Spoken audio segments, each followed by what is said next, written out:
সাইকেলের মধ্যে মোটর লাগায় যদি মোটর সাইকেল বানানো যায়, তাহলে লোকাল বাসের মধ্যে পাংখা লাগায় তো একটা প্লেন বানানো যাইতেই পারে, তাই না?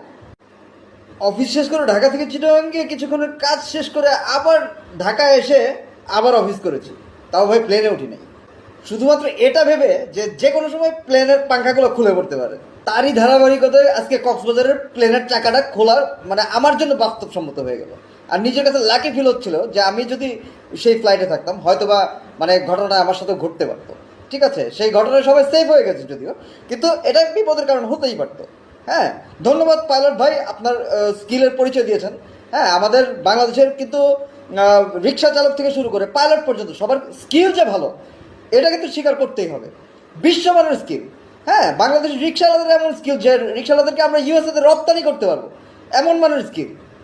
লোকাল বাসেরও একই অবস্থা, বাইকারদের একই অবস্থা, ড্রাইভার মানে সব ড্রাইভারদের, ইভেন দ্য পাইলটদেরও একই অবস্থা। এটা আমাদের স্বীকার করতে হবে। এটা কিন্তু আমি নেগেটিভ কোনো সেন্সে বলছি না, এটা কিন্তু সম্পূর্ণ পজিটিভ একটা বিষয়। হ্যাঁ, তো যাই হোক, তারই ধারাবাহিকতায় পাইলট ভাই আপনাকে হাজার কোটি স্যালুট। আপনি মানে খুবই চেষ্টা করেছেন। ঠিক আছে, সো এই বিষয়গুলো ভবিষ্যতে আর কখনো যাতে আমাদের না হয়, তার জন্য আমাদের যথাযথ স্টেপ নিতে হবে ভাই। হ্যাঁ, প্রত্যেকটা ফ্লাইটে ফ্লাইটে সার্ভিসিং হচ্ছে কিনা, অ্যাটলিস্ট এই যে চাকা ভাই। হ্যাঁ, আজকে ইঞ্জিনে কোনো ট্রাবল হলে তো একটা মানা যেত ভাই, চাকাটা ভাই মানে এটা কি মানা যায় বলেন? হ্যাঁ, আবার চাকা ব্রেক এগুলো তো কমন জিনিস, এগুলো মানে ধরেন মানে মানে একদমই যারা ইঞ্জিনিয়ার না, ধরেন আমাদের মতো যারা ওই ইটি আছি, ড্রাইভার আছি সাধারণ, আমাদের কাজ এগুলো। আপনারা তো ভাই পাইলট সেই জায়গায়, তাই না? তো যাই হোক, আপনাদের দক্ষতা যে এক জায়গায় আছে, আবার এই যে এইসব জায়গায় যে জায়গায় দক্ষতাটা নাই, হ্যাঁ, আপনাদের দক্ষতা থাকলে ঠিকই এগুলো রিপোর্ট আপনার কালেক্ট করে নিতেন যে চাকার টাইট কতটুকু, চাকা কতটুকু টাইট দিচ্ছে, ফুয়েল কতটুকু আছে, ফুয়েলটাতে মানে আমি পৌঁছাতে পারবো কিনা, এক্সট্রা ফুয়েল আছে কিনা, ইঞ্জিন ডাবল কন্ডিশন কেমন আছে, এভরি ডিটেল আপনারা চেক করতেন। হ্যাঁ, একটা পাইলট তো ভাই একটা বিজ্ঞানীর মতো। হ্যাঁ, ছোটোবেলা থেকে স্বপ্ন ভাই পাইলট হওয়ার।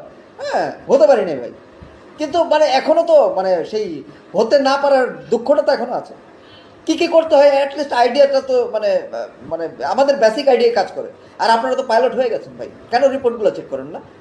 হ্যাঁ, নাট বল্টু রিপোর্ট কেন চেক করেন না? প্রত্যেকটা ভিডিও ভাই, ভিডিও যতদিন পর্যন্ত আমরা প্রত্যেকটা সেক্টরে ভিডিওতে না আসতে পারবো, সরকারি কর্মকর্তারা যারা সার্ভিসের দায়িত্বে যারা আছে তারা কি ঠিকঠাক মতো কাজ করছে কিনা, তাদের ভিডিও রেকর্ড আমাদের কালেক্ট করতে হবে, যাতে প্যাসেঞ্জাররা যাতে দেখতে পারে, আমরা যাতে সাধারণ জনগণরা দেখতে পারি যে আমি ওই ফ্লাইটে যাব, ওই ফ্লাইটের প্লেনটা এখন কোন অবস্থায় আছে, কি করছে, ওটার একদম লাইভ ভিডিও দেখবো। ওটা কি আজকে সার্ভিসিং করা হয়েছে কিনা, না হলে আমরা ফিডব্যাক দিব। ভাই ভিডিওতে আনেন ভাই, প্রত্যেকটা সেক্টর ভিডিওতে না আনলে কোনোদিনই শুধরাবে না।